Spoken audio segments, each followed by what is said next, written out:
जाओ जाके बहन बेटियों को जाके समझा देना, पर खबरदार ससुराल जाना हो कभी शोहर के खिलाफ आवाज ना उठाना, कभी उसके लिए हाथ उठा के बददुआ नहीं करना। तू नहीं जानती है तेरा शोहर कितना कीमती है। खुदा की कसम अगर शोहर पागल भी होता है तो बीवी के लिए एक चट्टान होता है, दीवाना भी होता है तो एक सायादार दरख्त होता है। लेकिन क्या करूं मेरी कौम की बेटियों, जरा सी बात बिगड़ जाती है, शोहर सूट पसंद कर न ला सके, किचन में खड़े होके गालियां दे के कहती हो तू पलट के ना आए, तू जनाजे में लेट के आए, तू गाड़ी के नीचे दब के मर जा। ना मेरी बहन कभी किसी शौहर के खिलाफ इस तरह की बकवास ना करना। तू नहीं जानती है ये जिस दिन सफेद कफन में लिपट जाएगा उस दिन कोई इज्जत देने वाला नहीं मिलेगा। आज जिसके लिए मौत मांग रही है अगर ये मर गया कोई तुझे चैन की रोटी तक नहीं देगा। जिसके लिए तू कहती है कि तू पलट के ना आए, तुझे क्या पता है आज तेरे दुपट्टे के जो रंग है इसी शौहर की वजह से है, सोने के जो कंगन है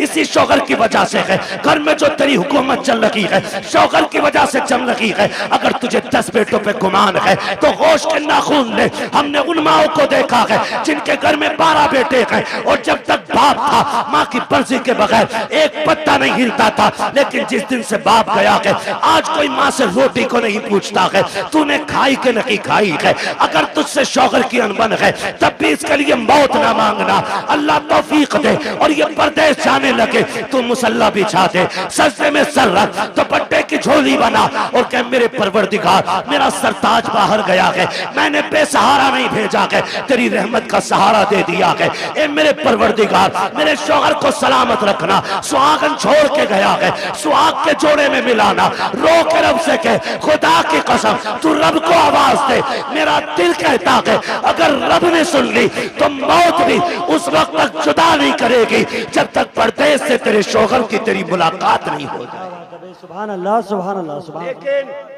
सुनो जमींदारों, सुनो ठेकेदारों, सुनो अमीरों, सुनो बिगड़े हुए लोगों, उन लोगों से बात कर रहा हूं जो रुखसती के बाद बेटी की कान में कहते हैं डरिए मत, फोन कर दिए लल्ला फौरन आएगा। लिमिट में रहो, लिमिट में। किसी के बाप से बेटियां नहीं पली है, तू क्या पाल लेगा। औकात में रहा करो। मियां बीवी की अनबन हो सकती है, तुम कौन होते हो बीच में। हाँ अगर ज्यादती कर रहा है और उसके शाहिद और गवाह हैं तो फिर बेटी को उस घर में रखना भी जुल्म है। लेकिन जरा सी बात पे उसका फोन आया और तुम पहुंच गए। पहले तलाकें कम होती थी, बुरा ना मानिएगा, तलाकें कम होती थी और तलाक की नौयत भी होती थी। जिसकी बेटी को तलाक होती थी या तो वो बाप जहर खा के मर जाता था या 8-8 दिन घर से नहीं निकलता। इतने गैरत वाले लोग थे। आज गैरत मर गई मेरी कौम की। आज बेटी को बगल में खड़ा करके बाप चीख के कह रहा डिवोर्स दे, रखनी नहीं तेरे घर में। तू कैसे बोला। वो गैरत कर, शर्म कर। बड़े बड़े बादशाहों से बेटी नहीं रखी गई, तू कौन होता रखने वाला। आज बाप तलाक के लिए खड़ा है, शर्म नहीं आती है मियां बीवी के मसले में टांग अड़ाने में। बता तेरी बेटी ज्यादा अजमत वाली है या मेरे नबी की बेटी ज्यादा अजमत वाली है। कह रहा तुझे पता ना ये मेरी बेटी है, तू लपटंट है, मेरी बेटी है ये। ओ सुन होगी तेरी तेरी अभी उसकी बीवी है, इसलिए आप लिमिट में रहिए। तो कह रहा डरिए मत, फोन कर दिए, चाबी गाड़ी में लगी रहती है, लल्ला किक मारेगा फट से पहुंच जा। क्या करेगा पहुंच के, ज्यादा जाके थप्पड़ मार देगा, गला तो काट नहीं देगा, थप्पड़ मार देगा। शोहर के पास इतनी पावर है, उसने जहां कहा ना 3 तलाक, बेड़ा ही गरक हो जाएगा तेरा। फिर कुछ भी कर लेना, ये लौट के आने वाले जुमले नहीं। इसलिए ये ना कह खड़े, वो कह जो मेरे नबी ने कहा। फरमाया फातिमा अब तक मेरी रजा की फिक्र थी, अब मेरे अली की रजा की फिक्र करनी है। ये मेरे नबी ने बेटी को कह के भेजा। कुछ भी हो जाए मेरा अली रूठना नहीं चाहिए। और तू कह रहा डरना मत, औकात कुछ भी नहीं, 2 मिनट में अंदर करा देंगे। क्या कर लेगा अंदर करा के, बेटी का सुहाग वापस नहीं दिला सकता। और फिर कुट पिटा के बेटी वापस आ भी गई ना तो फिर उसे इज्जत नहीं मिलेगी घर में। इज्जतों के रखवाले बने, रिश्ते बड़े अहम हैं। बेटियों को समझाओ। मौलाना आए थे, तकरीर करके गए और अपनी बीवी को डांट रहा जाके, बीवी को सुधार रहा। हमारा मुआशरा बेहतर इसलिए नहीं हो रहा कि हम ये चाहते मेरी बीवी सुधर जाए, ये कोई नहीं चाहता बेटी सुधर जाए। यहां से जाके बीवी को मत बताना, यहां से जाके बेटी को बताना कि बेटी जब तक जिंदा रहना है कनीज़े फातिमा बन के रहना। सुभान अल्लाह। मेरा चैलेंज है, जब बेटियां सवर जाएंगी तो किसी घर की बहू खराब नहीं हो सकती है। बेटियों को बेहतर करो, बेटियों को। मेरी बहन मुश्किल है जिंदगी का गुजरना शोहर के बगैर। आज बात बात में तलाक चाहिए तुझसे, नहीं। फरमाया गया जो बिला उज़्र शरी के अपने शोहर से तलाक का मुतालबा करे अल्लाह उस पे जन्नत की खुशबू हराम फरमा देता है। क्यों मांग रही हो तलाक? कहा जी मुझे सुख नहीं मिला। किसे सुख कहती है तू? कहा मुझे 10,000 का जोड़ा नहीं मिला। जैसे कल्लन की बीवी के कंगन है वैसे मैंने नहीं पहने, जैसे अच्छन की बीवी का सूट है ऐसा आज तक मुझे नहीं मिला। और तू इसे कहती है सुख, कहती है इसे सुख? ये नहीं है सुख, इसे कहते हैं चटनी से मिल जाए शुक्र अदा कर खा के सो जा। अगर तेरा शोहर तुझसे राजी है तो तू सबसे बड़े सुख में है, और तू सोने के लुक में खा। तेरा शोहर तुझसे नाराज है तो तू सबसे बड़े दुख में है, सुख में नहीं। सुख किसे कहते हैं? सुख किसे कहते हैं? सुख ये होता है तुझसे तेरा परिवार राजी रहे, मर जा। कहती नहीं मैं रहनी ही नहीं है जी, मैंने इनसे जोड़ा मांगा, इन्होंने मुझसे कहा मेरे पास कुछ नहीं है। मेरी बहन कान खोल के सुन, देख तो सही, अगर दौलत सबसे बड़ी चीज होती तो मेरा नबी सबसे ज्यादा दौलत अपनी बेटी के जहेज में देता। तुम्हें हिसाब देना पड़ेगा। खातूने जन्नत ने इतना सुना, मुसल्ले का कोना छोड़ दिया। कहती है अब्बा मुझे दौलत नहीं, मुझे पैदा करने वाले रब की मोहब्बत की जरूरत है। क्या बात है भाई, जिंदाबाद।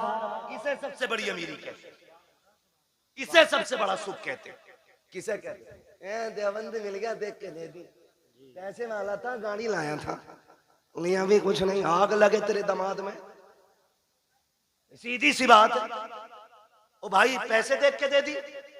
हुजूर ने जिसके हाथ में हाथ दिया था बेटी का, वो इतना गरीब मक्के का अली है कि जिसके पास मेहर देने का भी पैसा नहीं था, उसके हाथ में। और बेटी से क्या कहा था? फातिमा उस अली के साथ रिश्ता किया है जिस अली से बेहतर जमीन पे तेरे लिए कोई शोहर हो ही नहीं सकता। हो किधर, जा किधर? हजरत आमीना रोई, रोई सैयदा आमीना बेकरार हो गई। मालिक बच्चा आया है लेकिन बाप नहीं रहा। रोई, दुख होता है, दुख होता है। आज सदमे, अल्लाह भला करे हमारी कौम का। और एक हंगामा मैशर हो तो भूलूं उसको, सैकड़ों बातों का रह रह के ख्याल आता है। हमसे कहा गया सारे मौजूआत पे थोड़ा थोड़ा बोल लेना। भाई चौधरी साहब अगर सारे मौजूआत पे बोलूं तो 3 घंटे चाहिए। एक बात कम से कम इतनी तो की जाए जो उसका समझ में आ जाए कि इसमें क्या नुकसान क्या नफा है। बस आखिरी बात मैं करने लगा हूं, अल्लाह आपको सलामत रखे। टाइम 1.25 घंटे से ऊपर हो गया।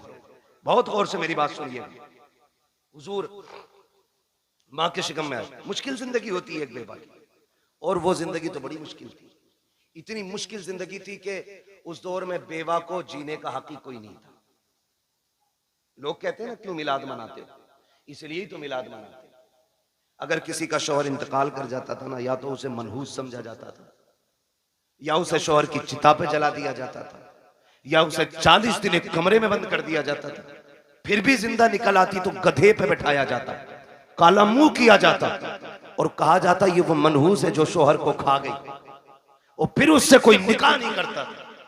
इतनी नफरत बेवा से थी, अगर कोई काम पे निकल रहा और सामने बेवा आ गई तो पीछे लौट जाता था कि इस मनहूस का चेहरा देख लिए। ये दौर और इतना मुश्किल जमाना, उस दौर में भी मक्के के अंदर सैयदा आमीना फरमाती बेवा होना बहुत मुश्किल काम था। और ऊपर से हमारे कबीले का दस्तूर ये था कि जब किसी का शौहर इंतकाल कर जाए तो खुशबू नहीं लगानी, इत्र नहीं लगानी, 1 साल तक सोग मनाना होता था। कहती मेरी जिंदगी बड़ी मुश्किल हो गई। कहती मेरा दिन को भी रोना रात को भी। एक दिन मैं सोई ना, रात को आंख रोते रोते लग गई। ख्वाब में एक बुजुर्ग तशरीफ लाए और उन्होंने कहा आमीना मुबारक हो तुझे। मैंने कहा आने वाले ये बता, मेरी तो रातें रो के गुजरती हैं, दिन रो के गुजरते हैं, मुबारक किस बात की देने आए हो? कहा मैं इस बात की मुबारकबाद देने आया हूँ क्योंकि तू नबियों के इमाम की माँ बनने वाली है। भाई वाह, सुभान अल्लाह, सुभान अल्लाह। ये मिलाद है मेरे नबी का। ये आदम कर रहा है, क्योंकि तू नबियों के इमाम की मां बनने वाली है। कहने लगी बाबा मैंने पहचाना नहीं आपको। कहा मुझे नहीं जानती, मुझे आदम सफीउल्लाह कहा जाता है, मुझे आदम कहा जाता है। कहती जिस दिन पहले दिन आदम आए, मुबारकबाद दी, मैं सुबह उठी ना मेरे माथे पे पसीना, कहती मैंने हर दिन की तरह यूं साफ किया। कहती बस साफ करना था, मेरे दुपट्टे से मुश्क की खुशबू आने लग जाती। मुश्क की खुशबू आ रही है, हैरत नहीं होती है? कह रहा नबी हमारी तरह है, आम इंसान की तरह नबी तशरीफ लाए हैं। सनीचर तू पैदा हो पूरे मोहल्ले में बदबू आए, तेरे अब्बा की शक्ल देख के पता चल जाए ये उस मनहूस का अब्बा है, और तू कह रहा हमारी तरह। देख मेरा नबी कैसा है। ये आला हजरत ने नहीं कहा है, मुहद्दिस देहलवी नहीं कह रहे हैं, ये नबी की अम्मी सैयदा आमिना फरमा रही हैं कि जब माथे पे मैंने पसीना साफ किया, मेरे कपड़े से खुशबू, अब चूंकि बेवा को खुशबू नहीं लगानी थी, मैं डर गई मेरे दुपट्टे से खुशबू आई तो जमाना क्या कहेगा। मैं धोने के लिए दौड़ी, जब मैंने पानी डाला तो कहते दुपट्टे की खुशबू खत्म करनी थी। जो पानी दुपट्टे से निकल रहा था उस पानी से खुशबू थी, जिस जमीन पे लग रहा था उस जमीन पे खुशबू थी। मैंने धोना छोड़ दिया, दुपट्टा समेट के रख दिया। जैसे जैसे दिन गुजरते गए मुबारकबादियां मिलती रही, अंबिया आते रहे, मुबारकबादी देते रहे। कहते फिर वो दिन गुजरते गए, कहते जब कई महीने गुजर गए, एक दिन ऐसा हुआ कि खुशबू मेरे घर से निकली, आंगन में फैली, आंगन को पार किया, पड़ोस में गई, पड़ोस की हदों को तोड़ा, मोहल्ले में फैल गई। मैं खुशबू छुपा रही थी लेकिन खुशबू आगे बढ़ती जा रही थी, कि यहाँ तक के बातें होने लग गई। आमिना बड़ी अजीब खुशबू लगाती है। बात चलते चलते अब्दुल मुत्तलिब तक आ गई। अब्दुल मुत्तलिब घर आए, आमीना बेटी सुना गए तू खुशबू लगाया करती है। कहा ना मैंने कोई खुशबू नहीं लगाई है। कहा अगर खुशबू नहीं लगाई तो तेरे बदन से खुशबू के झोंके कैसे आते हैं। कहते हैं अब्बा जी सच ये है मैं कोई इतर नहीं लगाती हूँ, हकीकत ये है जब से आपके बेटे अब्दुल्ला की अमानत मेरे शिकम में आई है, मैं जिन गलियों से गुजरती हूँ वो गलियां उसकी खुशबू से महक जाया कर। वाह भाई वाह, क्या बात है। नारे तकबीर, नारे रिसालत। तवज्जो है ना सारे लोगों की? मैं मिलाद बयान को बहुत तेजी में बयान कर रहा हूँ। कहती हैं कि मेरी बात नहीं है, ये उस बच्चे की बरकत है जो मेरे शिकम में आया है। मैं गलियों से गुजरूं तो गलियों से खुशबू आती है। मुस्कुराने लगे। बेटी और भी कोई बात? कहा अब्बा और भी ताज्जुब खेज बातें। कहा क्या? कहा एक दिन मैं सहन में टहल लगी थी, मैंने कंकर उठाया, मैंने कहा फेंक तो चुभ ना जाए। कहती जब मैंने हाथ लगाया, ये नबी नहीं नबी की अम्मी कह रही। कौन? नबी की, बोले जरा कौन? नबी की अम्मी कह रही है, नबी नहीं कह रहे, नबी की अम्मी कह रही वो कंकर मैंने उठाया, मैं चाहूं कि फेंक दूं। कहती जब हाथ लगाया ना तो वो मोम की तरह पिघलने लग गया, मोम की तरह। कहती मेरे मुंह से जुमला निकला, या अल्लाह ये क्या मामला है, ये पत्थर पिघल रहा है, कंकर पिघल रहा है। कहती इतना कहा ना वो कंकर बोलने लगा। उसने कहा आमीना यार को तो आने दे, अभी तो छोटे छोटे पिघल रहे हैं, जब वो आ जाएंगे बड़े बड़े पत्थर पिघलने लग जाए। सुभान अल्लाह। वो कंकर मुझसे बोला। कहती मेरे ससुर मुस्कुराने लग गए। आमीना और भी बात है ना? और भी? कहा अब्बा और बताऊं? कहा क्या? एक दिन मैं सो रही थी, मुझे पसीना आया ना, अचानक मेरी कमर के पीछे से ठंडी हवा के झोंके आए। जब झोंके आए मैंने मुड़ के देखा, ये हवा किधर से आ रही? मौसम में तो हवा नहीं है। कहती जब मुड़ के देखा ना तो दो खूबसूरत परियां, दो खूबसूरत चांद जैसी चेहरे वाली शहजादियां मेरी कमर के पीछे पंखे से हवा कर रही। मैंने कहा कौन हो जी, इधर किधर से? उन्होंने कहा कि हम आपकी खिदमत के लिए आए। कहा तुम्हें मक्के में तो नहीं देखा? कहा देख भी नहीं सकती। कहा क्यों? कहा हम मक्के से नहीं, हम तो रब की जन्नत से आए हुए हैं। जन्नत से? कहा क्यों? का तेरे माथे पे पसीना आया, रब ने हुक्म दे दिया मेरे महबूब की माँ की जाके ठंडी हवाओं के झोंके पेश किए जाए। अल्लाह अकबर। नबी की अम्मी कहती है भाई ये भी हुआ? कहा और कुछ? कहा और भी है। कहा क्या? तवज्जो है, सुन लेंगे जरा 5 मिनट, जितने सुनना चाहते हैं जरा कहते हैं या रसूल अल्लाह। माशाअल्लाह, अब तो सबके हाथ उठ गए या रसूल अल्लाह। जिन्होंने हाथ उठाए आपको आपकी शहजादी का वास्ता उस वक्त तक मौत ना आए जब तक हुजूर के शहर की हाजिरी नसीब ना हो जाए। अल्लाह सबको सलामत रखे। कहती बेटी और भी कुछ? हाँ अब्बा और भी कुछ। सुने देखो वो फजीता खोर भी याद रखना, नबी हमारी तरह, और मेरे नबी की शान भी सुनना। मिलाद वालों मुबारकबाद के लायक हुजूर की मिलाद कर रहे हैं, मुबारकबाद के लायक। कहती है अब्बा जी रात को ना होता यह है कि कभी कभी आप चले जाते हैं ना, पानी खत्म हो जाता है घर में। क्या हो जाता है? पानी खत्म हो जाता है। सुन रहे हैं ना मेरे भाई? वक्त ज्यादा तो नहीं हुआ मेरा, अभी है मेरे पास वक्त, अभी टाइम है। अल्लाह सबका टाइम बढ़ा दे। बड़े हल्के से आमीन कह रहे हो, दिल भरा रखा है ना बढ़ा रहे तो जो है ना सारे लोगों को। बेटी और कुछ? हाँ, कभी कभी आप चले जाते हो ना हरम शरीफ पानी पिलाने के लिए, वो घर में कभी कभी ऐसा होता है आप पानी घर का भी ले जाते हो। अम्मी मुझसे कहती है आमीना पानी भर ला, ये नबी की अम्मी कहती मैं बर्तन लेती हूँ और कुएं पे जाती हूँ। लड़कियां मुझे देखती हैं खड़ी रहती हैं, बेटी क्यों? तो जब मैं चली जाती हूँ ना तो उन्हें डोल रस्सी डालनी नहीं पड़ती। क्या मतलब? अब्बा मैं जाती हूँ और मैं कुएं के किनारे खड़े होती हूँ और झांकती हूँ ना तो पानी छलांगे मार के किनारे पे आके खड़ा हो जाता है, किनारे पे आके खड़ा हो जाता है। अब्बा जी सब यूं बर्तन भर लेती हैं, किसी को रस्सी डोल की जरूरत नहीं पड़ती। बेटी फिर तुम? अब्बा सबसे बाद में मेरी बारी आती, फिर मैं पानी भरती हूँ और जब मुड़ के चलती हूँ फिर पानी नीचे जाता है। अब्बा बोलता है पानी जब नीचे जाता है तो पानी बोलता है। हाँ अब्बा पानी नहीं। जब मैं वापस आती हूँ सारी बच्चियां लड़कियां आती हैं, मैं पीछे रह जाती हूँ। तो जब मैं चलती हूँ ना तो जो बड़े दरख्त हैं वो भी सजदे में गिर जाते हैं, जो छोटे पौधे वो भी गिर जाते हैं। अब्बा पत्थर भी बोलते, कंकर भी बोलते। बेटी क्या बोलते? अब्बा जी वो बोलते मैं सुनती हूँ। तो अब्दुल मुत्तलिब कहते हैं बेटी तुम उनकी आवाज सुनती हो? कहा हाँ। उनकी बोली समझ लेती हो? कहा जी अब्बा समझ भी लेती हो। अब जब इतनी बात कही कहते हैं बेटी बताओ ना क्या कहते हैं वो? कहती है अब्बा जी जब मैं चलती हूँ तो कुएं का पानी, दरख्त, रास्ते के पत्थर, कंकर, छोटे बड़े सभी आवाज देते हैं अस्सलातु वस्सलामु अलैका या उम्म रसूलिल्लाह। ए नबी की माँ तुझ पर भी सलाम हो, तेरे आने वाले बेटे मोहम्मद पर भी सलाम। अल्लाह कलेजा ठंडा हो गया, मुस्कुराने लगे, कहने लगे रब ने मेरी दुआ कबूल कर ली। अब्बा क्या मतलब? का एक दिन तुझे रोते देखा, मैं हरम में गया, मैंने खिलाफे काबा पकड़ के कहा था काबे वाले मुझे तूने और भी बेटे दिए, मेरा एक गया तो मैं सब्र कर लूंगा। आमीना का तो कोई सहारा ही नहीं रहा। ये जो बच्चा आने वाला है ना अल्लाह इसे ऐसा बना देना कि ये मेरी आमीना का सहारा बन जाए। कहते मैंने इतना का आवाज आई अब्दुल मुत्तलिब तू तो आमीना के सहारे की बात कर रहा है, जिसको हम भेजने वाले हैं ना हमने उसे कायनात का सहारा बनाने का फैसला। सुभान अल्लाह, सुभान अल्लाह, सुभान। कि मैं तभी समझ गया ये बेटा शान वाला होगा। नबी की अम्मी बयान फरमाती है फिर वक्त गुजरता गया, वो रात आ गई जिस रात में मेरा शहजादा आने वाला है, शहजादा आने वाला है। घर सजाए थे आप? सजाए थे भाई? बोले अगर सजाए हो तो सजाए थे कि नहीं? लाइट लगी थी, झंडे भी लगे होंगे, ये तो पहचान है हम सुन्नियों की, है ना? सारी मस्जिदें सजी थी। सुभान अल्लाह, मस्जिदें सजी कोई नया काम नहीं। 12वीं शब आई, रब ने फरमाया जिब्रील जी रब्बे जलील का हुक्म करो कि पूरी जन्नत सजाई जाए। अब बोले जरा सुभान अल्लाह। जो अब तक नहीं बोला मुझे अफसोस रहेगा वो जलसे में आया ही क्यों था। रब ने हुक्म दिया जिब्रील जन्नत सजवाओ। अर्ज करते हैं मालिक जन्नत तो कहते ही सजी सजाई जगह कौन?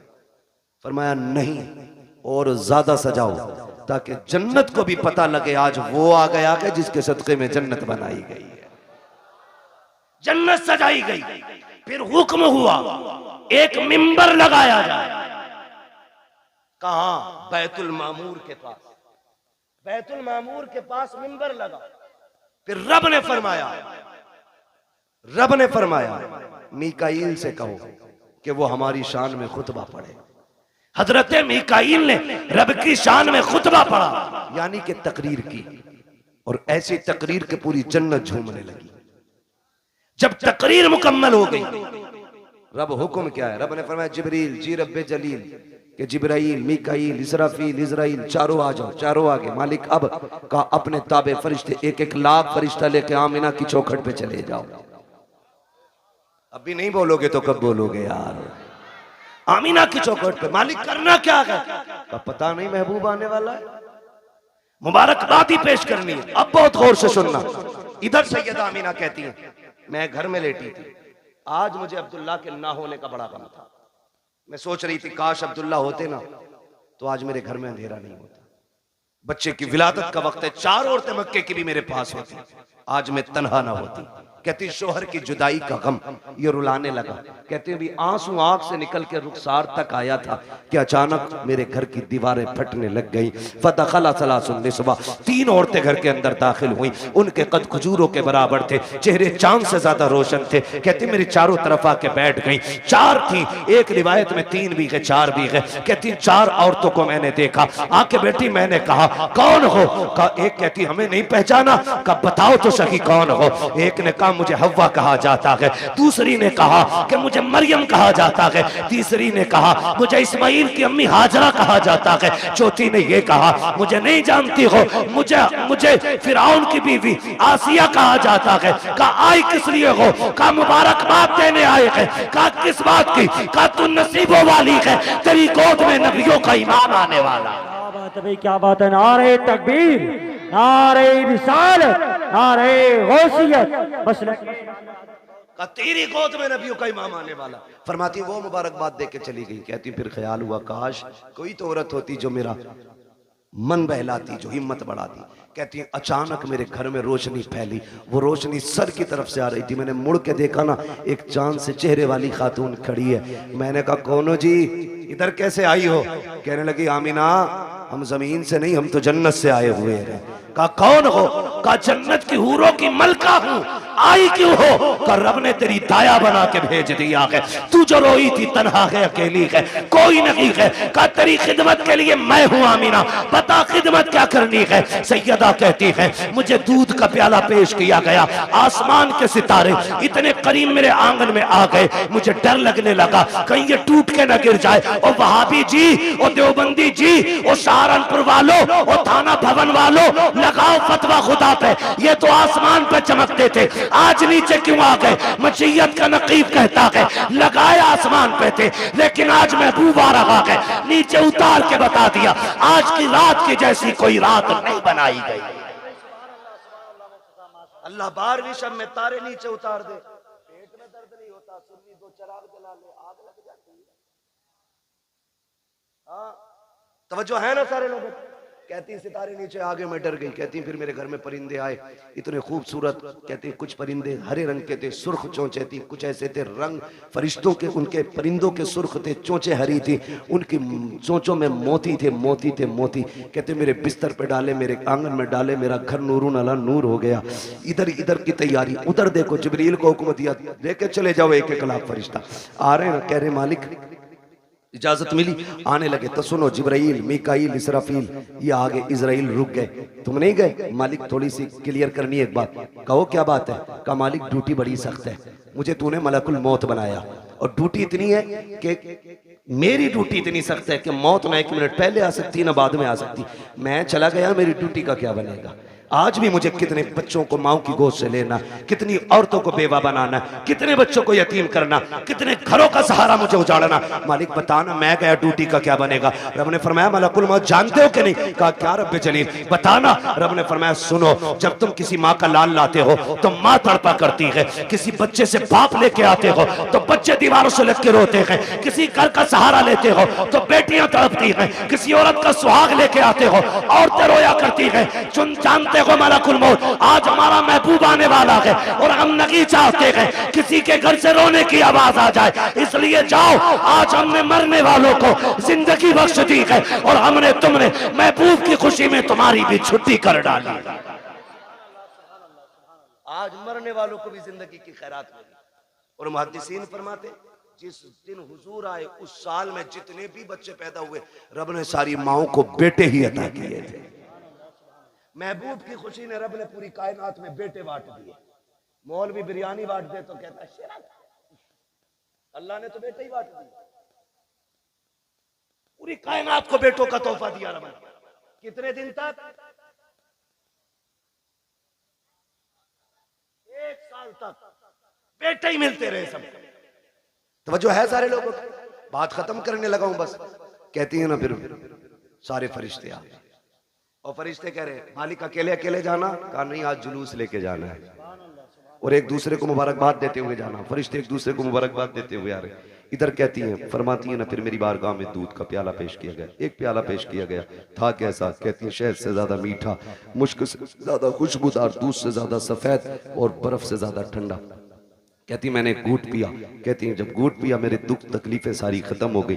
फरमाती हैं फखरजा मिन्नी नूर, फिर मेरे बदन से नूर निकला।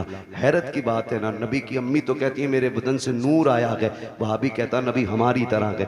आला हज़रत ने क्या गलत कहा? तेरी नस्ल पाक में गए, बच्चा बच्चा नूर का, तू है ऐने नूर, तेरा सब कराना नूर का। कहती फिर नूर निकला।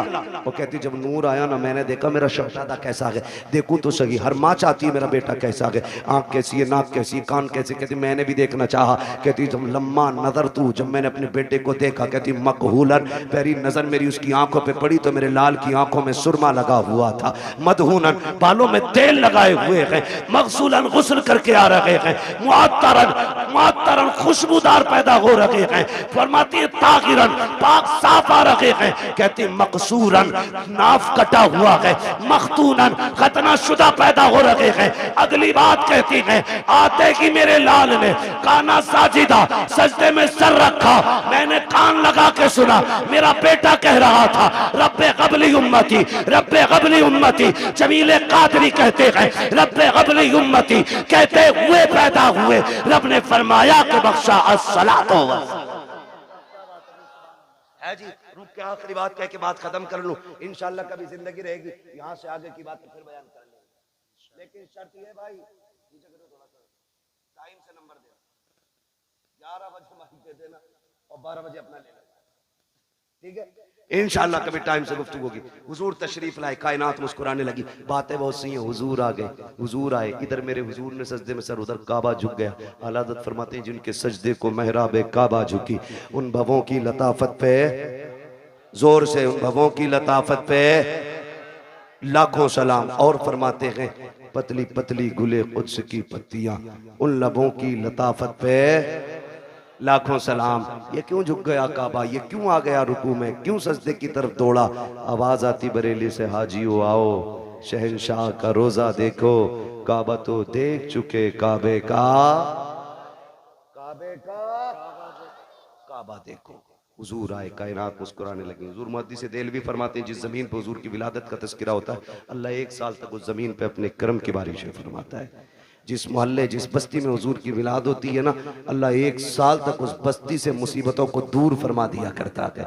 इतनी बड़ी बरकतें हुजूर की विलादत के तज़किरे की हैं। आला हज़रत फरमाते हैं हश्र तक डालेंगे हम पैदाइश मौला की धूम,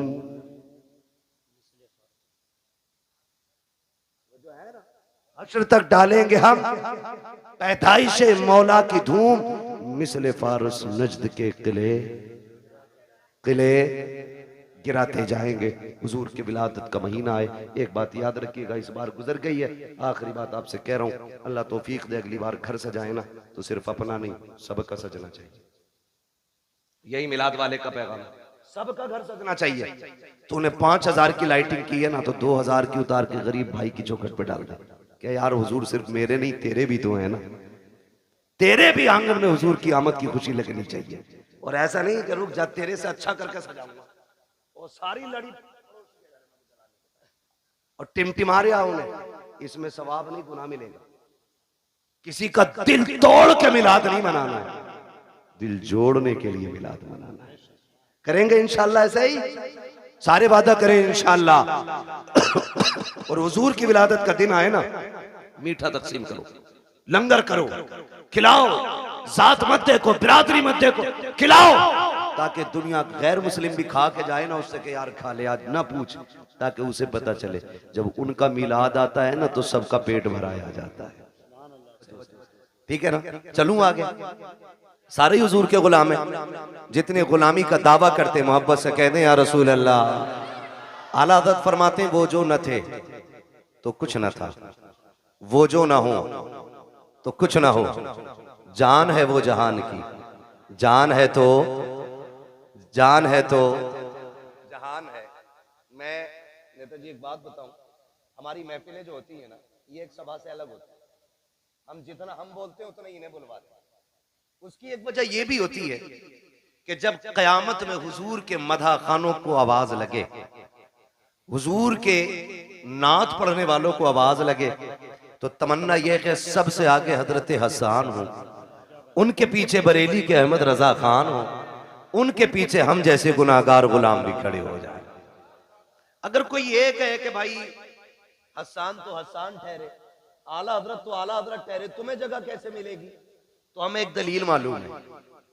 हजरत यूसुफ का हुस्न बिकने लगा मिस्र में, जानते हैं कि नहीं? पता है ना, यूसुफ जुलेखा की कहानी किसी को पता हो ना हो, बुड्ढो बुड्ढो को पता है, क्योंकि लैला मजनू यही बताते हैं। यूसुफ जुलेखा इनसे बेहतर कोई नहीं जानता है। हमने तो किताबों में जैसे पढ़ा वो पढ़ा ही है, लेकिन बड़े बूढ़े बड़ा रंग देके उसको पेश करते हैं। तो सुना ही होगा दास्तान यूसुफ है, सुना ही होगा ना। तो ये एक तारीख रही। हजरत यूसुफ मिस्र के बाजार में बिकने लगे, ऐलान हो गया।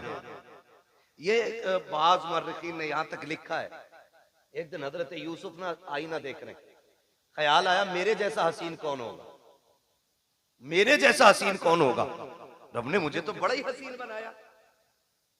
तो फिर यहां तक लिखा गया कि जैसे ये ख्याल आया फिर रब ने फैसला कर दिया, यूसुफ जिस हुस्न पे नाज है ना, इसे हम कोड़ियों के दाम भी बेचेंगे। फिर कुएं से निकाल के खोटे सिक्कों में हजरत यूसुफ को बेचा गया। फिर खातिर दिल पे ये ख्याल आया, मालिक मेरी इतनी सी कीमत थी, कोटे सिक्कों में बेच दिया गया। कहा यूसुफ दिल थोड़ा न कर, अब तेरी बोली मिस्र के बाजार में लगवा के दिखाए। फिर रब ने मिस्र के बाजार में यूसुफ की बोली लगवाई।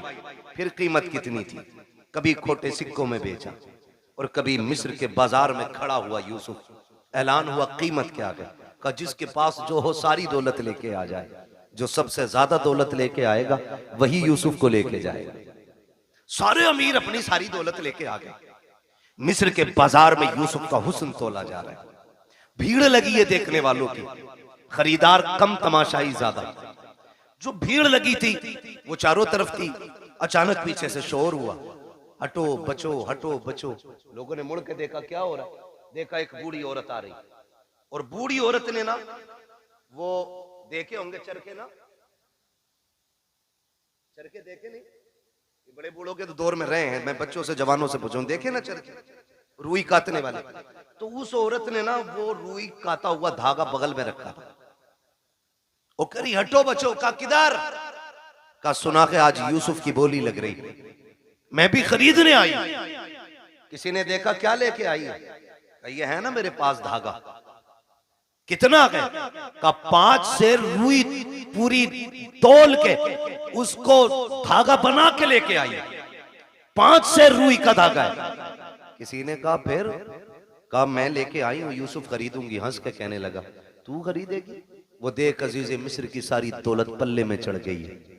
हीरे जवाहिरात से यूसुफ को तोला जा रहा है, फिर भी दौलत पूरी नहीं डाल रही है, तू धागे से तोलेगी।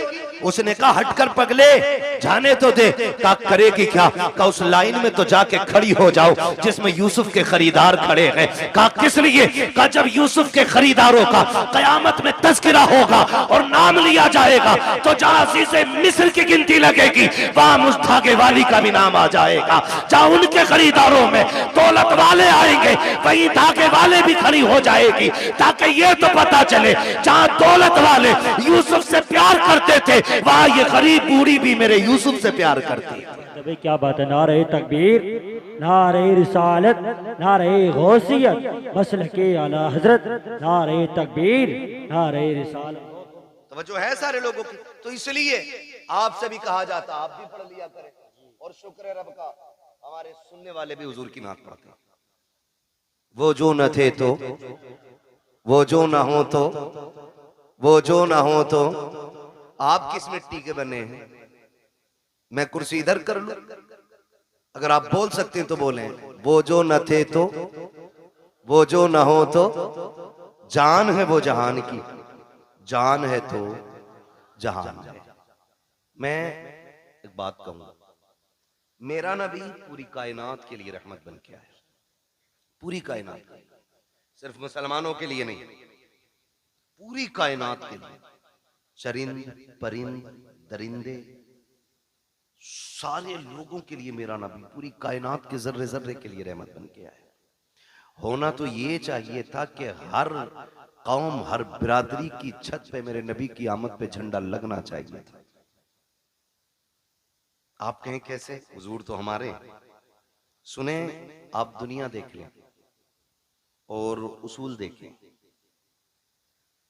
मैं पूरे चैलेंज के साथ कहता हूं, आज किसी घर में अगर बेटी मुस्कुराती है ना, तो वो एहसान मेरे नबी का है। आज अगर किसी घर के अंदर माँ बेटे को थप्पड़ मार के खड़ी हो जाए और बेटा सर झुका के खड़ा रहे, माँ से कुछ नहीं कह रहा है ना, तो ये कमाल माँ का नहीं, कमाल मेरे नबी का है। अगर आज बाप बेटे को बीच चौराहे पे जूते से मारे और बेटा गर्दन झुका के मुस्कुराता रहे ना, तो इसमें कमाल बाप का नहीं है, इसमें कमाल रसूल पाक का है। इसलिए कि मेरे नबी ने ना माँ बाप का एहतराम सिखाया है। अगर आज हम माँ को उसकी जूतियों को सर पे रखने में जिंदगी की महराज समझते हैं ना, तो वो दिन दूर नहीं, भूले नहीं हमें जिस दिन मेरे नबी ने कहा था अल जन्नतु तहता क़दामी उम्महातिकुम, तुम्हारी जन्नत तुम्हारी माओं के कदमों के नीचे रखी गई है। तब से लोगों ने, कायनात ने माँ का एहतराम करना शुरू किया। और जब बाप का मामला था तो यही दुनिया, यही तारीख और यही समाज, यही लोग, यही हड्डियां, यही खून, कोई बदला नहीं ये दौर, यही सारी दुनिया थी। और बेटा बाप को बाजार में बेच देता था। मेरा नबी आया और आने के बाद का लोगों, रब की रजा बाप की रजा में है।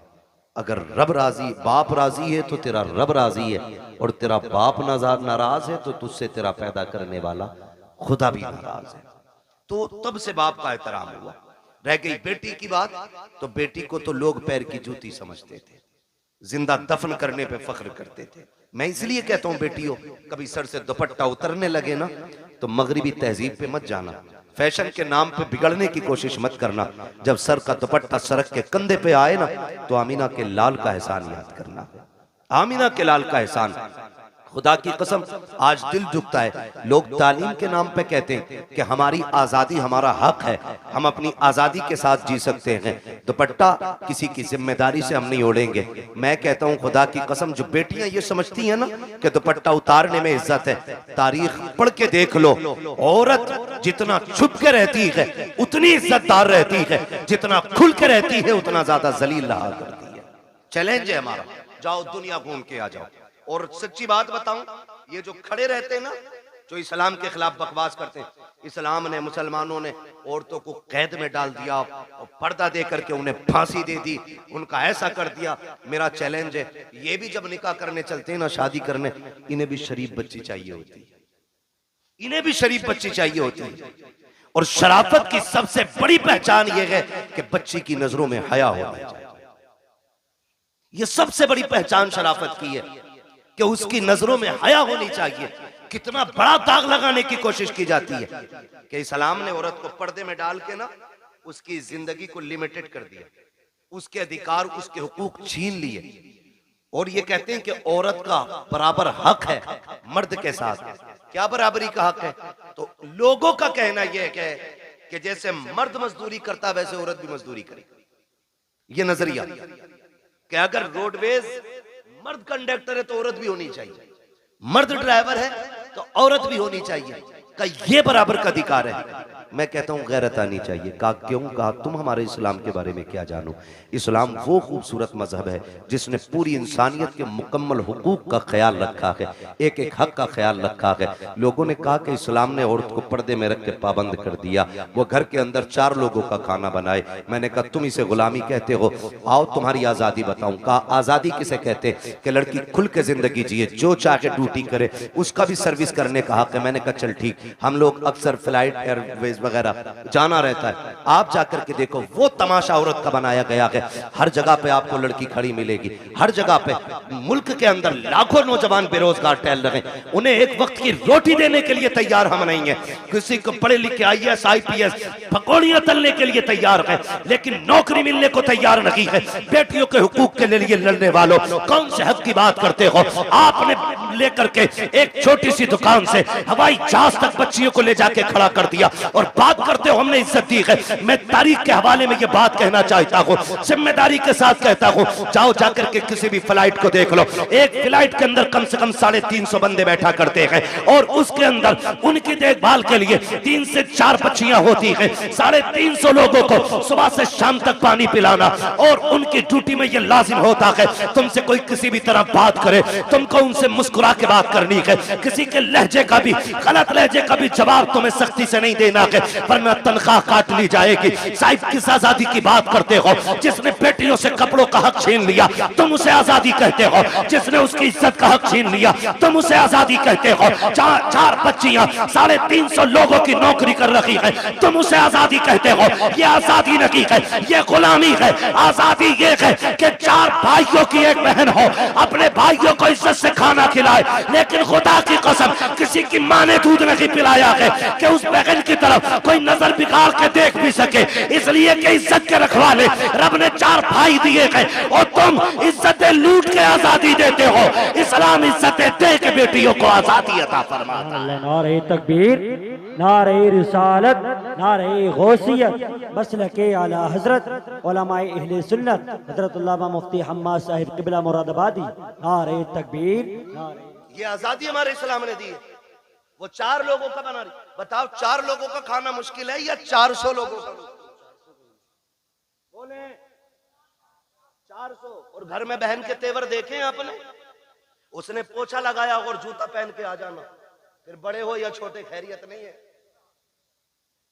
बिस्तर अगर बहन ने लगा दिया तुम कूद के बैठ जाना, चादर अगर सिमट गई तो खैरियत नहीं है। झाड़ू लेके पीछे भागे तो कम, जूता लेके पीछे भागे तो कम। बड़ा भी है तो डर रहा है क्योंकि उसने सफाई की। तो मैं ये कहना चाहता हूं, ये इज्जत हमारे इस्लाम ने दी, ये इज्जत हमारा मजहब देता है। लेकिन दिल के पपोले जल उठे सीने के दाग से, इस घर को आग लग गई घर के चिराग से। किसके लिए रोए हम? कमी तो हमारी है ना सारी, खतावार तो हम ही है ना कहीं, चूक तो हम ही से हुई है कहीं ना कहीं। मैं कह रहा था मेरी बेटी सर से दुपट्टा उतरने लगे तो बाप की इज्जत को सोचना या मत सोचना वो तेरे लायक और नालायक होने पे डिपेंड करता है, लेकिन तुझ पे लाजिम है जब दुपट्टा उतरने लगे तो एक बार मदीने वाले मुस्तफा के बारे में जरूर सोचना। क्या बात है, उनके बारे में जरूर सोचना जिन्होंने बेटियों को दुपट्टे दिए, बेटियों को दुपट्टे दिए। आज हम अपनी कौम से सिर्फ इतना कहेंगे, हुजूर के दिए हुए किरदार को मजबूती से थाम। मेरे हुजूर आए, कायनात को इज्जत मिली, कायनात को इज्जत मिली, सरकार आए। और खुदा की कसम मैं ये नहीं कहूंगा, मैं तो हर कलमा पढ़ने वाले से कहता हूं कि सारे ही हुजूर के नाम का झंडा लगाओ, सारे ही हुजूर के नाम का। लेकिन करना क्या है? हमें तो हम ही खा गए ना, हमें तो हम ही खा गए, वरना दुनिया में ताकत नहीं थी कोई हमें मिटा लेता, औकात नहीं थी कोई हमें घुटनों पे ले आता, हमको हम ही खा गए। फिर कबंदी है कहीं और कहीं जाते हैं, क्या जमाने में पनपने की यही बातें? ये डॉक्टर इकबाल ने बहुत पहले कहा था, एक कलमा पढ़ने वाला झंडा लगाता है तो दूसरा कलमा पढ़ने वाला क्या कहता है? ये शिरक है। इससे शिरक भी आज तक कहना नहीं है। छोटे भाई का पजामा, बड़े भाई का कुर्ता, आके कह रहा शिरक। क्या शिरक है? कि झंडा नहीं लगना चाहिए। क्यों भाई? कि हुजूर के जमाने में झंडे नहीं लगे। वो गैरत कर भाई, पढ़ के किधर आए? हुजूर आए तो जिब्रील 3 झंडे लेके आए, 3 झंडे लेके आए। मैं झंडों पे भी बात करूंगा, लेकिन मैं समझाना चाहता हूं यहां किसी भी बिरादरी का बंदा बैठा है, मैं कहता हूं बिरादरी रख के हुजूर का गुलाम बन के सुने। हुजूर आए, झंडा किसी ने लगा दिया, पेट में दर्द क्यों? ओ भाई किसी झंडे पे पंजा लगा है, कौन सी पार्टी का झंडा है? बोले यहां क्यों नहीं बोल रहे? जिसके घर में चूहे अजान दे रहे वो भी दुकान पे बैठ के देश चलाता है। हाँ, बीवी ने नमक मंगाया था, पैसे नहीं थे, लेकिन आके दुकान पे टांग रख के बीड़ी लगा के कह रहा किसकी बन रही है? अगर किसी जान पहचान के ने कह दिया पना की बन रही है, कह रहा चुप कर, 70 उसकी आ रही है। जिनसे घर नहीं चलता वो देश चलाने की बातें बैठ जाते। बताइए जरा, इतनी तो पहचान होगी। पंजा लगा तो किसका झंडा? जोर से, ये बच्चे बोल रहे हैं, बड़े बड़ो गैरत करो, किसका झंडा? और साइकिल देखी तो, मैं प्रचार नहीं कर रहा हूं इलेक्शन का, मैं कुछ बताना चाहता हूं कुछ। किसका? हाँ यही ना, बच्चों को तुमसे ज्यादा नॉलेज होनी चाहिए। साइकिल किसका निशान बना? अच्छा हाथी लगा देख लिया तो बसपा, और अगर फूल बना देखा तो बीजेपी। अच्छा किसी के मकान पे ये झंडा अगर लगा है, समझो है ना, ये झंडा अगर लगा है तो जिस पार्टी का झंडा होगा देखने वाला समझ जाएगा कि जिसका झंडा उसी का बंदा है ना। यही होता है क्या नहीं? मिसाल के तो बस आप समझे, इस बात से मैं समझाना चाहता। झंडे से एतराज क्यों? हर पार्टी का अलग झंडा, हर कौम का अलग झंडा, हर मजहब का अलग झंडा है। अब जरा सोचिए, साइकिल देखी समाजवादी का कहलाया, पंजा देखा कांग्रेस का कहलाया, हाथी देखा बसपा वाला कहलाया, कमल देखा बीजेपी वाला कहलाया। अगर विलादत का झंडा देखेगा तो कोई मोहम्मदी नहीं कहलाएगा। बताओ तो सही, अगर साइकिल लगा के तुम समाजवादी वाले हो सकते हो तो विलादत का झंडा लगा के तुम्हें मोहम्मदी होने में क्या परेशानी होती? क्या बात है भाई, जिंदाबाद जिंदाबाद।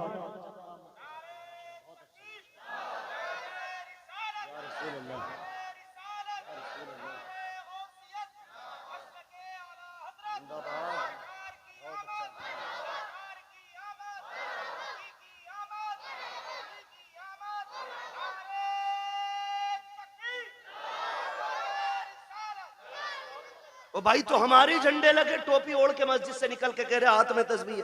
अजीब मक्कार लोग हैं, तस्बीह भी नहीं रुकती, जीभ भी नहीं रुकती। जिक्र कौन कर रहा है, किधर हो रहा भाई? बराबर कह कहिए उसके जमाने में नहीं तो ये बराबर चल रही। या तो तू झूठा या तेरी तस्बीह झूठी। हाँ तो लंबी लंबी फेंक रहे, आके झंडों में लोग कपड़ा खराब किया था, 3 गरीब बच्चे का दुपट्टा ही बन जाना। खुदा का शुक्र है हम मुस्तफा के मानने वाले।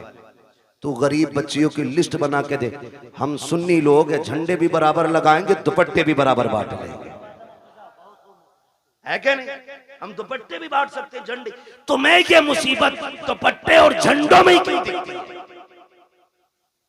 फजूल खर्ची है। ये जो लाइट लगी है ना, ये फालतू थी, ये नहीं लगानी चाहिए थी, नहीं लगानी चाहिए थी। मैं एक बात कहना चाहता हूँ, हुजूर का मिलाद आए तो तुझे लाइट फालतू लगती है, तुझे रोशनी फालतू लगती है, तुझे लाइटिंग गलत लगती है, तुझे झालर झूमर से तेरे पेट में दर्द होता है, तब तुझे गरीब याद आते हैं। जब तेरे बेटे के निकाह का मौका आता है, एक दिन पहले जनरेटर लग जाता, 2 दिन बाद तक चलता है, पूरा घर सजा रहता है, तब तुझे गरीब के बच्चे क्यों याद नहीं आते हैं? जब सुन्नी के दरवाजे पे झंडा लगता है तब तुझे गरीब बच्चियों के दुपट्टे याद आते हैं। जब तेरे बेटे के निकाह में 1.5 लाख की आतिशबाजी होती है तब तुझे गरीब की बच्चियां याद क्यों नहीं आती है? पता ये चला तुझे हमदर्दी गरीब से नहीं है, तुझे नफरत फजूल खर्ची से नहीं है, तुझे नफरत हुजूर के झंडे से है, और तू ढोंग दिखाता है। खुदा की कसम हम हुजूर की आमद पे इसलिए रोशनी करते हैं कि सारी कायनात मेरे मुस्तफा के सदक़े में बनाई गई। जिंदाबाद जिंदाबाद।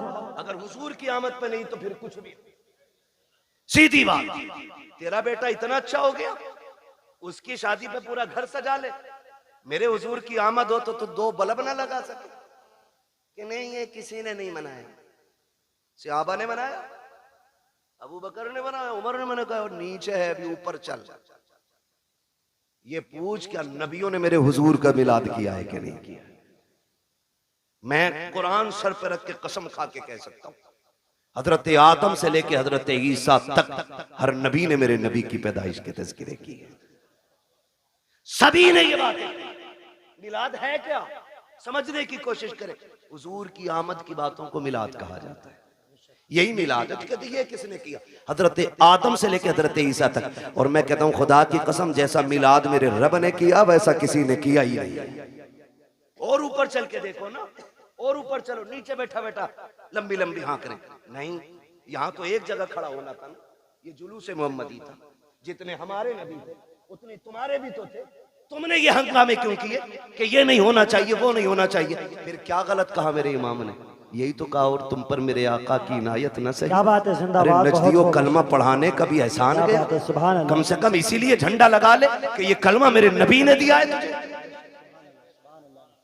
बताओ तो सही हमें, 2 अक्टूबर को छुट्टी नहीं होती मुल्क में, क्यों होती है?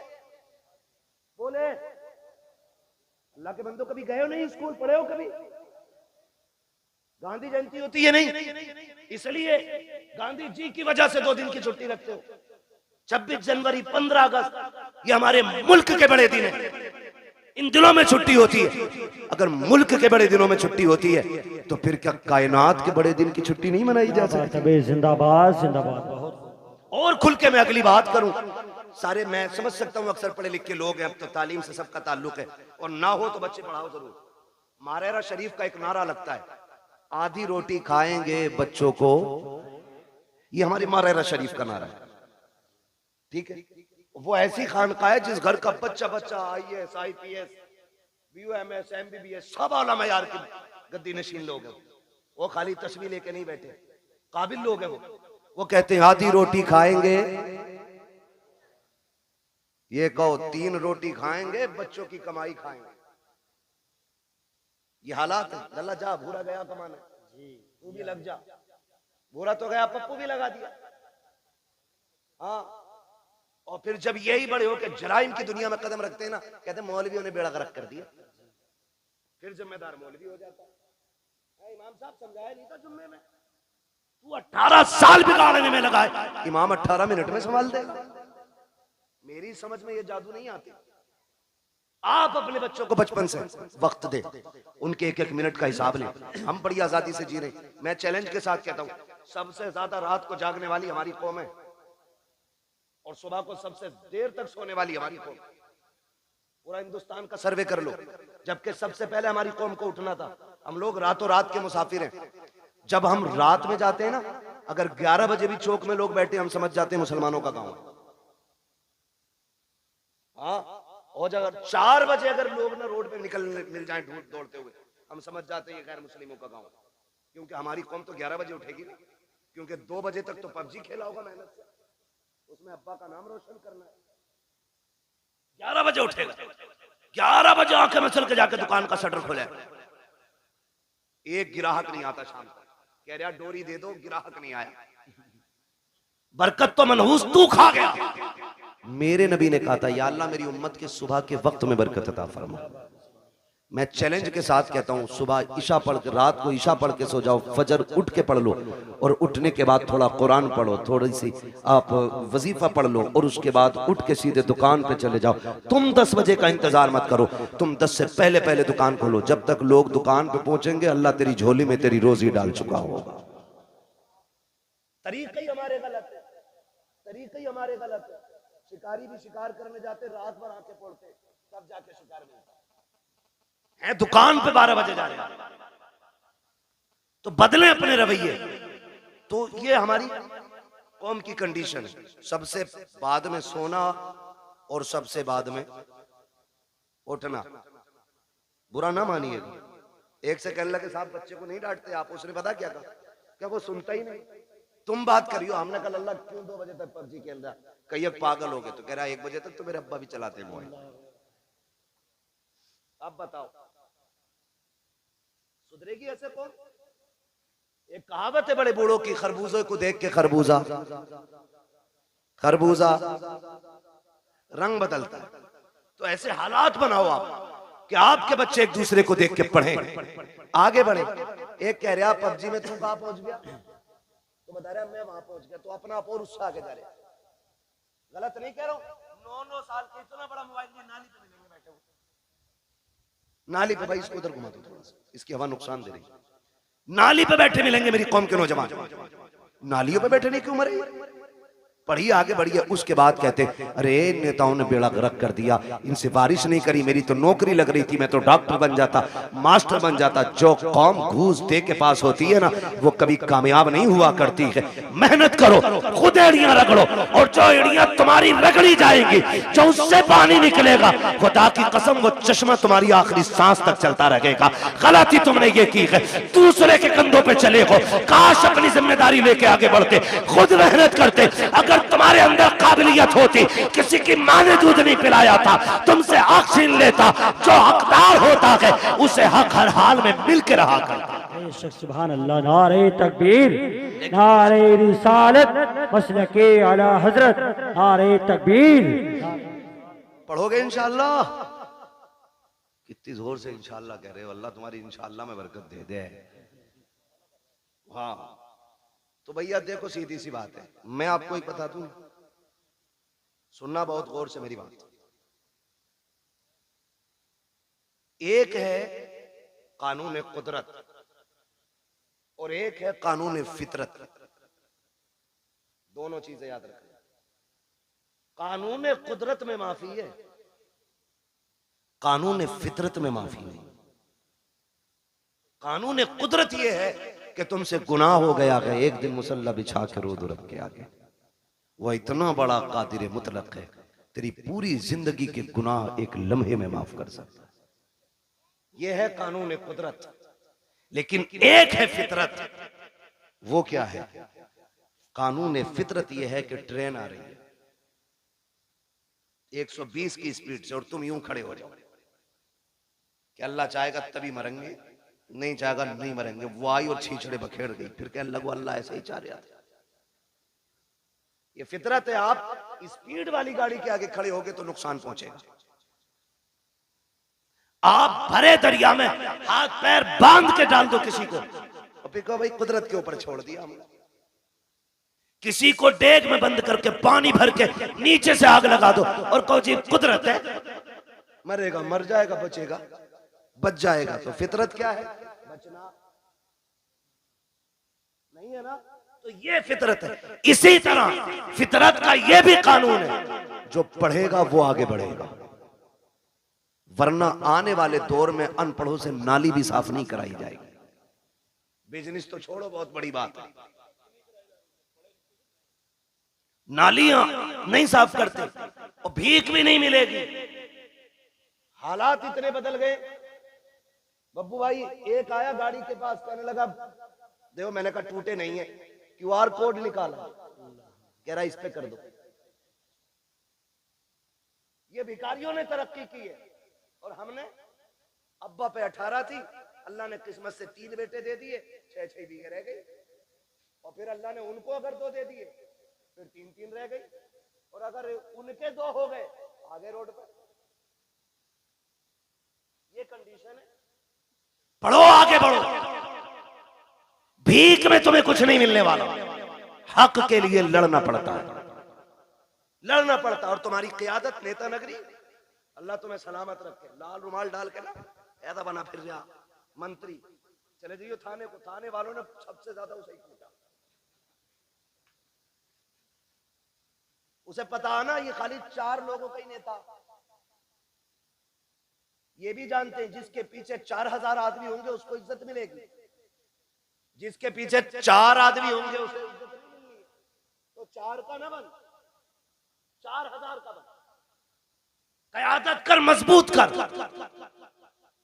चोली और आंख में चोली खत्म कर, शान का कायद बन। कायद देखना है तो देख मेरे नबी के उमर को, जब कुर्सी पे बैठा तो शेर बकरी भी एक जगह खड़ी।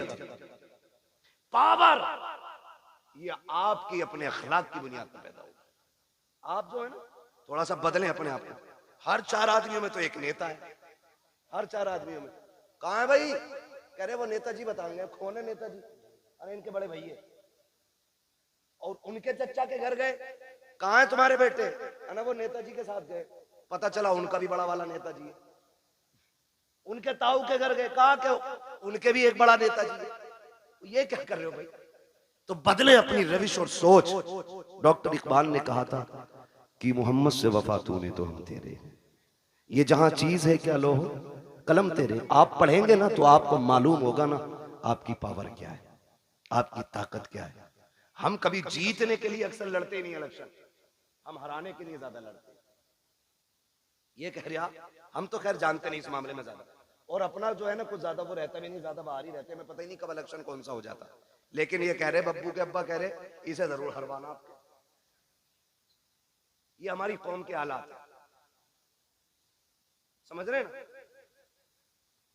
इसे जरूर अरवान, ये मैंने मिसाल के तौर पे नाम लिया, सच्ची ना लेना, मैं सिर्फ बताना चाहता हूं कि लोगों की ये सोच है तुम आप हराने के लिए क्यों, जीत के लिए आगे क्यों नहीं बढ़ते? जीत के लिए आगे बढ़ो, अपना हक हासिल करो। आपका एक नुमाइंदा अगर बीच चौराहे पे खड़ा हो जाए, कहते जो ये कहे वो हम कहेंगे, खुदा की कसम औकात नहीं है किसी की। अगर एसएसपी भी आके तेरे गांव के जेब कतरे को ले जाए, खुदा की कसम ये जो घरों में आग लगती है या तो तेरी लगाई है या मेरी लगाई है। आज भी वक्त है, इत्तेफाक पैदा कर लो, एक जगह खड़े हो जाओ। किसी की माँ ने दूध नहीं पिलाया है, कोई तुम्हारा बाल बेका भी करके दिखा। क्या बात है भाई, जिंदाबाद जिंदाबाद। यही सोच मेरे नबी ने तुम्हें दी।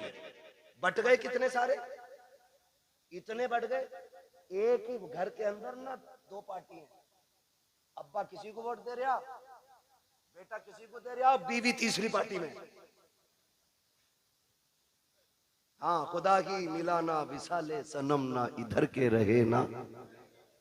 तो ऐसा मसला भाई, मैं प्रचार नहीं, मैं सिर्फ आपकी सफों में प्यार पैदा करना चाहता हूं। इसकी वजह से नफरतें पैदा नहीं होनी चाहिए। हाँ, इलेक्शन कोई हारे कोई जीते, छुट्टी इमाम साहब की ना, कुछ नहीं। मस्जिद मस्जिद है, ये अल्लाह का घर है। आके कह रहे निकालो, क्योंकि पिछले जुमे में मुझे सुनवाई आई थी, इन्होंने कही थी कलुआ कोई दियो सारे वोट। इमाम को पता ही नहीं कलुआ कौन था, वो छुट्टी हुई ना। हमारा दीन है, हम अपने दीन को खालिस रखें। मस्जिद में आए, इमाम से कहें वो तरीका बता जिस तरीके से मेरा नबी खाना खाता है, वो तरीका बताओ जिस तरीके से मेरा नबी पानी पीता है। हम इसीलिए तो हुजूर का मिलाद मनाते हैं, क्योंकि हुजूर आए तो खुदा की रहमतें बरसने लग गई, हुजूर आए तो कायनात मुस्कुराने लग गई। और हुजूर का मिलाद तो सबसे पहले मेरे रब ने ऐलान किया। हुजूर की विलादत की खुशखबरियां कायनात में मेरे रब ने फैलाई हैं। आप तारीख का ये बाब पलट करके देखिए, हर बंदा ये सोचता, मैं आपको समझाना चाहता हूँ, खुदारा सुने बहुत गौर से। आज ना बड़ी आसानी से जब देखा ना कि दामाद मालदार है तो नसब नहीं देखा, जात नहीं देखी, मजहब नहीं देखा, जाके ना हम डायरेक्ट बेटी डाला है। भाई मजहब तो देख लेता, देखता ये अकीदा है कि बद अकीदा है कि खुश अकीदा है। हम मौलाना पैसे वाला था इसलिए लड़की दे दी, लड़की सुकून से रहेगी। नहीं मेरे भाई, तूने बेटी जहन्नम में झोंक दी है, क्योंकि ये 60 साल फाके से भी कट सकते हैं, लेकिन मरने वाली बात की जो जिंदगी है वो बड़ी मुश्किल हो जाएगी। वो 60 साल की नहीं, वो दायमी जिंदगी है। इसलिए खुदा के वास्ते पैसा देख के बेटी ना दिया करो, दीन देख के बेटी दिया करो। इसलिए कि पैसे के बगैर गुजारे हैं, लेकिन दीन के बगैर गुजारा नहीं हो सकता है। आज मेरी कौम कितनी आसानी से बर्बादी के दहाने पर है, हम आपस में बर्बाद होते जा रहे हैं। हुजूर से सच्चा प्यार क्यों नहीं करते हो? कई बार हमें भी कमेंट किया जाता है, मौलाना वहाबियों ने क्या बिगाड़ा है। मैं कहता हूं खुदा की कसम, जितनी जमीन हमारे बाप की कल थी उतनी आज भी है और उतनी कल भी रहेगी इंशाअल्लाह। हमारी न किसी ने छीनी है, न हमने किसी वहाबी से छीनी है, न किसी वहाबी ने हमारी बैंड काटी है। का झगड़ा किस बात का है? मैंने कहा झगड़ा सिर्फ इतना है, ये बेगैरत ये कहते हैं कि नबी के माँ बाप जहन्नमी है माज़अल्लाह। मुझे ये बताओ, जिसकी गोद में ऐसा शहजादा आया हो, जिसके सदके में रब ने जन्नत बनाई है, उस माँ को जहन्नम में कैसे डाला जा सकता है? हमारा झगड़ा तो इस बात का है, इन्होंने नबी के माँ बाप को जहन्नमी कहा। सुनो, हमारे बाप को कोई गाली दे हम बर्दाश्त कर सकते हैं, खानदान को कोई गाली दे हम गवारा करेंगे, मेरे नबी को कोई गाली दे ये गवारा नहीं किया जाएगा। उनके माँ बाप को कोई बुरा भला कहे ये गवारा नहीं किया जाएगा, इसलिए कि हमारा ईमान ये है, जमीनो जमा तुम्हारे लिए, मकीनो मका तुम्हारे लिए, चुनीनो चुना तुम्हारे लिए, बने दो जहां तुम्हारे लिए, हम आए यहाँ तुम्हारे लिए, उठे भी वहां तुम्हारे लिए। बात भाई, नारे तकबीर, नारे रिसालत, नारे गौसियत, मसलके आला हजरत हजरत अल्लामा मुफ्ती हम्माद साहिब क़िबला, नारे तकबीर, नारे। ये हमारा नजरिया भाई, हमारा कोई झगड़ा नहीं, सिर्फ इतना झगड़ा नबी के माँ बाप को जहन्नमी कहते हैं। वो खुद मेरे नबी क्या फरमाते, आका फरमाते, लोगों आदम से लेके अब्दुल्ला तक जितने पुश्तों में मेरा नूर गया वो सारे शान वाले लोग थे। जितने रहमों से मैं गुजरता रहा वो सारे रहम अजमतों वाले। मेरे नबी ने गोया बताया कि मेरे नसब में जितने मर्द और औरतें आती हैं अल्लाह ने सबको इज्जत वाला बनाया है। ये मेरे नबी का ऐलान है। और खुदा की कसम मेरे महबूब का नूर देखे, अल्लाह ने महबूब के नूर को बनाने के बाद ज़मीन व आसमान, जन्नत दोज़ख बनाए। फिर तख्लीक इंसानियत का जो मसला आया है ना, जो मसला आया है, हजरत आदम को सबसे पहले रब ने बनाया। किसको बनाया? जोर से। हजरत आदम का पुतला बनाया गया। जब वजूद तैयार हो गया, उनका वजूद तैयार, लोग कहते हैं कि इंसान पहले बंदर था।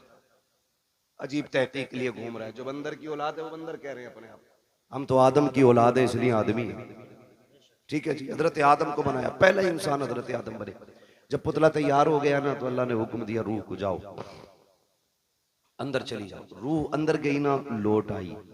रब ने फरमाया वापस क्यों आ गई? उसने कहा इसलिए आ गई कि अंदर दिल नहीं लग रहा था। मेरे नबी की शान मुलाहिजा करें कि अंदर दिल नहीं लग रहा था। फिर रब ने फरमाया अच्छा। फिर रब ने महबूब के नूर को हजरत आदम के वजूद में रखा। फिर जब रूह को हुक्म दिया अब जा, रूह गई तो अब निकलने का नाम नहीं ले रही। कहा क्यों? कहा अब मेरा दिल लगने लगा है, क्योंकि इस वजूद में तेरे महबूब का नूर मौजूद है। हुजूर का नूर ना आदम अलैहिस्सलाम के वजूद में पहले पुश्त में रखा गया। जब पुश्त में था तो सारे फरिश्ते हाथ बांधे रहते। फिर वो नूर मुंतकिल करके पेशानी आदम में आया तो फरिश्ते सामने आ गए। हजरत आदम कहते हैं अल्लाह, ये फरिश्ते कभी पीछे कभी आगे हाथ बांधे रहते हैं, मसला क्या? रब ने फरमाया आदम बात तेरी नहीं, बात मेरे महबूब की है। क्या मतलब? का वो नूर तेरी पुश्त में था तो ये उसकी ज़ियारत के लिए पीछे खड़े रहते थे। जब पेशानी में आ गया ना तो ये सामने आने लगे। तो ये सामने आ गए, कहने लगे अल्लाह मुझे दिखा ना। फिर रब ने वो झलक हजरत आदम के नाखूनों में दिखाई। और हजरत आदम ने जब हुजूर के नूर को देखा ना तो फिर चूम लिया। जब चूम लिया, खुदा का शुक्र है हम आदम की औलाद है। उन्होंने नूरे मोहम्मद देख के चूमा था, हम नामे मोहम्मद सुन के चूम लिया करते हैं। ये हमारा तरीका है। अब वो नूर हजरत आदम से हजरत अब्दुल्ला तक आया। मुझसे गुजारिश पहले ही हो गई थी कि हुजूर का शजरा भी हो जाए। तो आज चूंकि मौजू भी है, बात भी है, मैं बताऊं कि किन किन जातों को मेरे नबी के नूर ने इज्जत बख्शी है। उसके लिए थोड़ा सा आपको मेहनत करनी पड़ेगी। आप जरा बोल दें सुभान अल्लाह। ऐसा नहीं ये सामने वाले बच्चे ना मेरा साथ दे।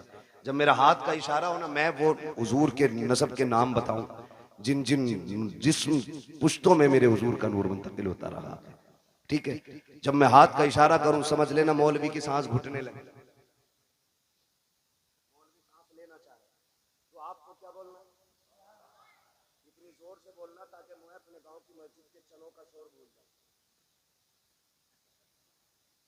ठीक है जी, समझते हैं बात? हाँ, कितनी जोर से बोलेंगे जरा बोल के दिखा। और हाथ देखते रहना मेरा, ये नहीं मैं शुरू हो जाऊं तो फिर ऐसे देखने लगा और मौलवी का दम घुटने लगा। ठीक है जी, मैं हुजूर का मिलाद पढ़ने लगा हूं, जरा बोल दे सुभान अल्लाह। है जवान हो, अल्लाह करे जवानियां सलामत रहे। अभी तो शादियां भी नहीं हुई है ना, अभी तो शादियां भी नहीं हुई है, तो फिर इतनी कमजोरी से कैसे बोल रहे हो सुभान अल्लाह? जरा बोले सुभान अल्लाह। ये मैं नहीं जानता ये इनकी उम्र कितनी है, लेकिन इन्होंने ऐसा नारा लगाया था कि मुझे गैरत चढ़ गई थी कि इस उम्र में इतना तगड़ा नारा। अल्लाह इन्हें सलामत रखे। हाँ, शादी के बाद कमजोरी आती है लेकिन इनमें तगड़े हैं। ठीक है जी, बोले जरा मचल के सुभान अल्लाह। आप जब बोलेंगे ना तभी मैं आगे शजरा पढ़ता रहूंगा, वरना मसला देखो माइक आपका इतना अच्छा है कि इसने बोलने का बिल्कुल किनारे पे लाके रख दिया, बोलने ही नहीं दे रहा है। जो मैं अपने रविश में बोलता हूँ ना तो ये धीरे धीरे धीरे धीरे धीरे हो रहा है। ठीक है, बस मैं आपको हुजूर का शजरा सुनाऊंगा तो मिलाद हुजूर का, फिर बोले सुभान अल्लाह। नारे तकबीर, नारे रिसालत, नारे गौसियत, मसलके आला हजरत शाह इस्लाम ज़िशान रज़ा क़ादरी, नारे तकबीर, मद्दाह रसूल राशिद रज़ा मरकज़ी, नारे तकबीर, नारे रिसालत। एक शायर साहब गए थे, अल्लाह करम से दो आ गए। कितनी बरकत होती है माशाअल्लाह। अभी आपको सुनना, मेरा टाइम पूरा हो चुका है, 12:30 बज गए। बोलने जरा सुभान अल्लाह और जोर से। ऑपरेटर साहब थोड़ी सी ऐसी आवाज दे दो कि ये अपनी आवाज से हमारी पहुंचा दे, हमें चीखना ना पड़े ज्यादा, है ना? ठीक है, थोड़ा गला पकड़ रहा बहुत ज्यादा आपका, ये तवज्जो है सारे लोगों की। अगर कोई फूक गया ना पैसे ले लेना उसका, मगर आवाज खोल दो थोड़ी सी। बोलने जरा सामने वाले बोलते सुभान अल्लाह। मैंने ई को बढ़ाने नहीं कहा, मैंने आवाज बढ़ाने को कहा है। ठीक है, इको ना बढ़ाएं, आवाज बढ़ा दें। ठीक है बच्चे, आप मेरा साथ दें माशाल्लाह। ये मेरी कमेटी के लोग हैं, देख रहे हो जिहाद क्या, ये पूरे शहादत के अंदर मंजिल में आ गया बंदा। बोले सुभान अल्लाह। मेरे बच्चों इतनी जोर से आप सुभान अल्लाह बोलो कि गला बैठ जाए, और गला बैठ जाए। अम्मी पूछे क्या हुआ, कहना अम्मी जब सारे लोग बोलने में कंजूसी कर रहे थे तब हम हुजूर की महफिल में गले की कुर्बानी देते। ठीक है ना, इतनी जोर से बोलना, जरा बोले सारे में चल के सुभान अल्लाह। आदम के बेटे शीश, क्या बात है, सुभान अल्लाह। माशाल्लाह। ये बच्चे जो है ना, अल्लाह जब ये जवानी आ गई ना इनकी, तो ये बनेंगे मजबूत वाले लीडर, है ना। इसे तो दीमक लग गई इस नस्ल को हमारी, पता नहीं पबजी खा गया कि कौन सा गेम खा गया, समझ नहीं बात है। रील खा गई, रील खा गई मेरी कौम को, रील। राशिद भाई की नजर बड़ी पक्की रहती है, ये बरेली से दिल्ली तक का देखते रहते हैं। ठीक है ना, जरा बोल दे सुभान अल्लाह। जिन्हें रील की बीमारी ना लगी है वो जरा बोल लेंगे सुभान अल्लाह इंशाअल्लाह। मैंने पहले ही बता दिया, हाथ देखो तो सुभान अल्लाह कह दियो, वरना मौलवी का दम घुट सकता। सीधी बात है ना, खाली अल्लाह राजी होगा नेकी मिलेंगी, आपको मिलेंगी तो इंशाअल्लाह फिर हमें भी मिलेंगी। ठीक है ना, तो फिर साथ देना। बोल मेरे बच्चे जरा सुभान अल्लाह। आदम के बेटे शीश, शीश के बेटे यानस, यानस के बेटे कैनान, कैनान के बेटे मेलाइल, मेलाइल के बेटे व्यारत, व्यारत के बेटे इदरीस, इदरीस के बेटे मुतवशिक, मुतवशिक के बेटे लमकने के नाम, लमकने के नाम के बेटे नूह, नूह के बेटे साम, साम के बेटे जुलाद, जुलाद के बेटे शालिक, शालिक के बेटे आबिर, आबिर के बेटे दाता, दाता के बेटे रावा, रावा के बेटे सारू, सारू के बेटे नाखुर, नाखुर के बेटे तारिक, तारिक के बेटे इब्राहिम खलीलुल्लाह, इब्राहिम खलीलुल्लाह के बेटे।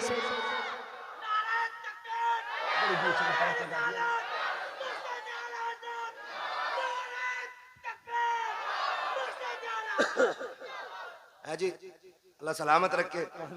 दीवाना इसे ही कहते हैं, दीवाने को तहकीर से दीवाना ना कहो, दीवाना बहुत सोच के दीवाना बना है ना। कहीं भी नारा मार दिया मसला कोई नहीं है, लगा तो कम से कम ऐसे हो दानिशवरों से बेहतर ही ये दीवाना जो अपने आप को बहुत बड़ा अक्लमंद समझ के बैठे हुए हैं। अल्लाह आपको सलामत रख के बात समझ आएगी तो फिर बोलेंगे सुभान अल्लाह, वरना ये मेरे आगे के लोग काफी हैं, मैं इन्हें देख के पूरा जलसा कर जाऊंगा। बोल दो जरा सुभान अल्लाह।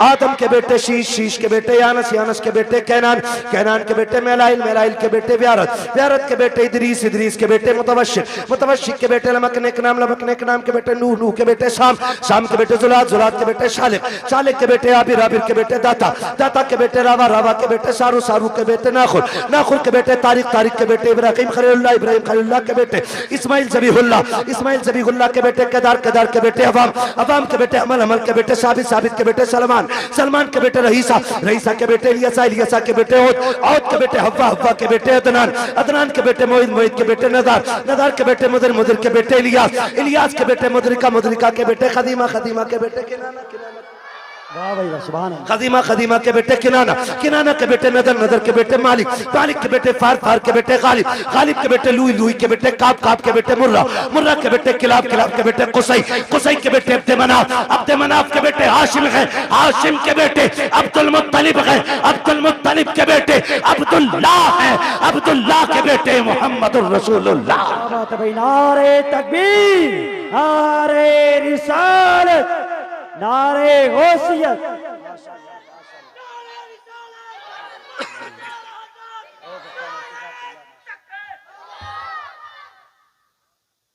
तवज्जो है सारे लोगों की? अब तो बोल दे जरा सुभान अल्लाह और जोर से। अब जरा तवज्जो कीजिए प्यारे, ये नूर हजरत आदम से हजरत अब्दुल्लाह की पुश्त में आया। हजरत अब्दुल्लाह का निकाह सैयदा आमिना से हुआ।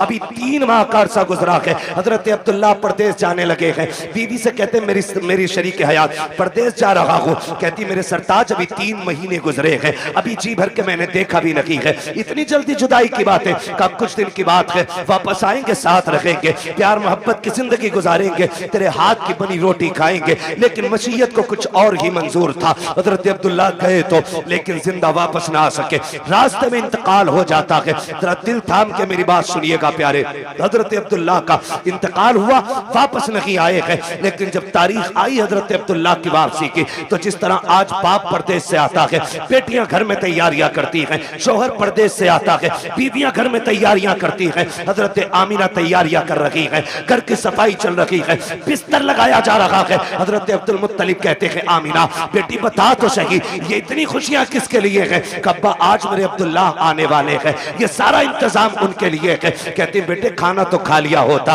कब्बा जी अब्दुल्ला कह के गए थे साथ खाना खाएंगे। बेटी वो कब आएंगे? कहा जब आएंगे तभी खाया जाएगा। शाम हो गई, अब्दुल्ला नहीं आए हैं। कहती अब्बा जी पता तो कीजिए, मेरे अब्दुल्ला को आ जाना चाहिए था, लेकिन अब तक नहीं आए हैं। अब्दुल मुत्तलिब खाने काबा में गए, किसी ने आके कहा अब्दुल मुत्तलिब कहा जी आपके अब्दुल्ला वापस नहीं आएंगे। आपने इतना सुना बिजलियां गिर गई, ऐसा लग रहा था जैसे हजरतों की खुशियों का जल करके पूरा नशेमन खाक हो गया हो। आपने खुद को संभाला, घर तशरीफ लेकर के आए हैं। अभी दरवाजे पे पहुंचे गए, दस्तक नहीं दी है, बेटी दौड़ के बाहर आ जाती है। अब्बा जी क्या हुआ? मेरे अब्दुल्ला का पता चला कि नहीं चला है? कहते बेटी सब्र करना, अब्दुल्ला वापस नहीं आएंगे। इतना सुनना था, मेरे नबी की अम्मी बेहोश हो जाती है। होश आया, खुद को संभाला, ए मेरे परवरदिगार, मेरे बच्चे ने बाप का चेहरा नहीं देखा, इसके बाप ने बच्चे को नहीं देखा, आने से पहले मेरा बच्चा यतीम हो गया है। आवाज़े कुदरत आती है, आमीना रोने की जरूरत नहीं है, आंसू ना बहा। हमने महबूब को बेसहारा नहीं बनाया है, हमने इसको कायनात का सहारा बनाने का फैसला किया। नारे तकबीर, नारे रिसालत, नारे गौसियत, मसलके आला हजरत, नारे तकबीर, नारे। अब तवज्जो करना मेरे प्यारे, बहुत गौर से सुनिएगा, जाके बहन बेटी तक मेरी बात पहुंचा देना। सैयदा आमीना कहती हैं अब्बा जी मेरे सरताज का अब नहीं आने वाले हैं। फिर क्या था, जिंदगी की खुशियां रूठ गई, दिन को भी रोना रात को भी रोना।